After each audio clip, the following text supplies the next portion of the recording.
Today we're gonna make some delicious and lovely bruschette. It's not bruschetta, it's bruschetta. Bruschette if it's plural, okay? Love can see you. They're perfect for any party or eating events, so easy to make, with only a few ingredients that everybody has at home.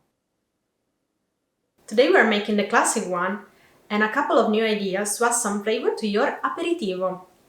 And that's how we do it. Here are the ingredients for the classic bruschetta. Remember that the better the ingredients, the tastier the result. So choose the juiciest cherry tomatoes, fresh basil leaves, 1 garlic clove, the bread of course, and some golden olive oil. Let's start by cutting our tomatoes into little pieces. Small pieces are easier to deal with when you eat your bruschetta. Then put your cutting tomatoes into a bowl and add the basil leaves. Don't use a knife to chop the basil leaves. Use your fingers instead to avoid oxidation. Add the basil to the bowl, lots of it. Then add the garlic clove cut in half. It will only give a garlicky flavor, but you won't eat it in the end.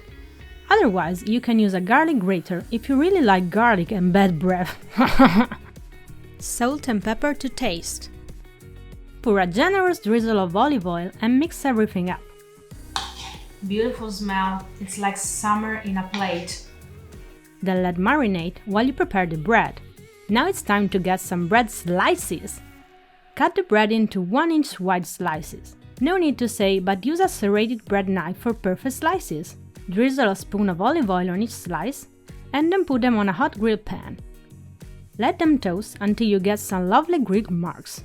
Then flip them and toast to the other side too. The Italian trick here is to rub a garlic clove on the hot bread for an extra garlicky aroma. Cut the bread slices to have a piece for everyone. Then using a spoon, put some marinated tomatoes on top. Don't forget to remove the garlic pieces. And be generous with the tomatoes. Bruschetta has to be messy. And the juice will add flavor, so don't waste it, use it to season your bruschetta. So here are our beautiful bruschette. And now I'm gonna call the tester, the one and only, the tester.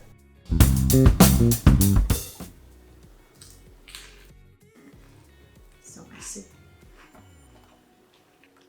So crunchy and fresh and garlicky. Yeah, a little bit of garlic, yeah. It's not bruschetta if it's not messy, right? Can't be messier.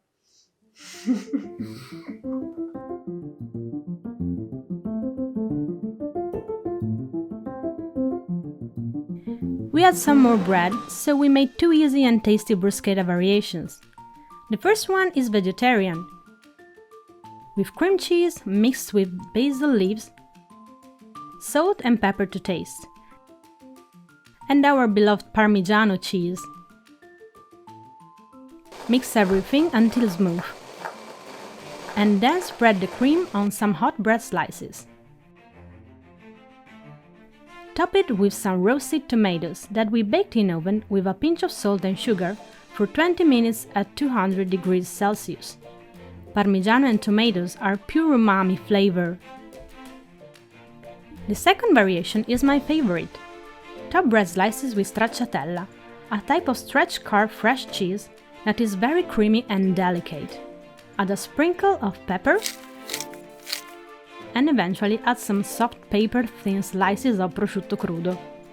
The sweetness of the cheese and the saltiness of the Parma ham make the perfect flavor match. Which one is your favorite, Nick? I wanna eat all of them. The last thing I want is for any bruschetta to feel left out. Thanks for watching and don't forget to like and subscribe.